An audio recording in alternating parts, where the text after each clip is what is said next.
আসসালামু আলাইকুম প্রিয় দর্শকবৃন্দু, আমন্ত্রণ জানাচ্ছি এখনই সময় টিভির পক্ষ থেকে সবাইকে শুভেচ্ছা এবং অভিনন্দন। শুরুতেই থাকছে আন্তর্জাতিক সংবাদ শিরোনাম। পাকিস্তানে মেঘ ভাঙ্গা বৃষ্টিতে মৃতের সংখ্যা ৩৫০ ছাড়ালো। পাকিস্তানের উত্তর পশ্চিমাঞ্চলে মেঘ ভাঙ্গা বৃষ্টির ফলে আকস্মিক বন্যা ও ভূমিধসে মৃতের সংখ্যা ৩৫০ জনে ছাড়িয়ে গেছে। এরই মধ্যে শুধু খাইবার পাখতুনখোয়াতেই প্রাণ হারিয়েছেন অন্তত ৩২৮ জন। সংবাদ মাধ্যম জিও নিউজের প্রতিবেদনে বলা হয়, বন্যায় এখনো বহু মানুষ নিখোঁজ রয়েছে। কর্তৃপক্ষের আশঙ্কা ভয়াবহ বন্যা এবং ভূমিধসের কারণে বুনের, সোয়াত, মানহেসরা, বাজাউর এবং বাটা গ্রামে ঘরবাড়ি, দোকানপাট এবং অবকাঠামোর ব্যাপক ক্ষয়ক্ষতি হয়েছে।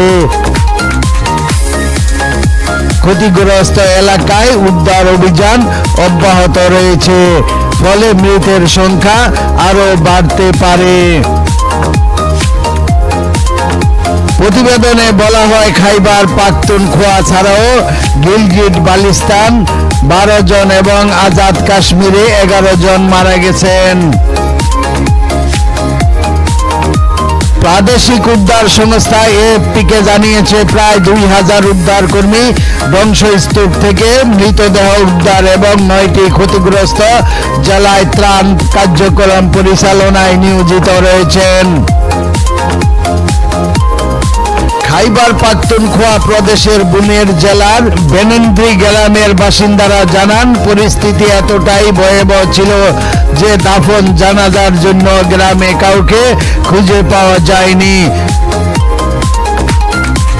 পাশের গ্রামের মানুষ এসে সহায়তা করছেন। তারা জানান, প্রায় প্রতিটি পরিবারেই রয়েছে হতাহতের খবর।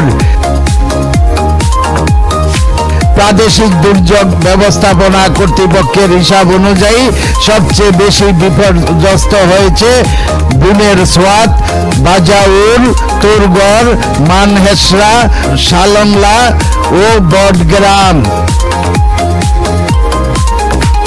উদ্ধারকারী সংস্থার মতে, শুধু বুনের জেলার বেসন্দি গ্রামে হাজারো মানুষ ক্ষতিগ্রস্ত হয়েছে। ঘরবাড়ি নেই, আশ্রয় নেই, ভেঙে গেছে সড়কগুলো। উদ্ধার কর্মীরা রাতের আঁধার ও বিদ্যুৎ বিচ্ছিন্নতার কারণে কাজ করতে হিমশিম খাচ্ছেন। হাসপাতালগুলোতে মৃতদেহ ও আহতদের ভিড়ে চরম সংকট দেখা দিয়েছে।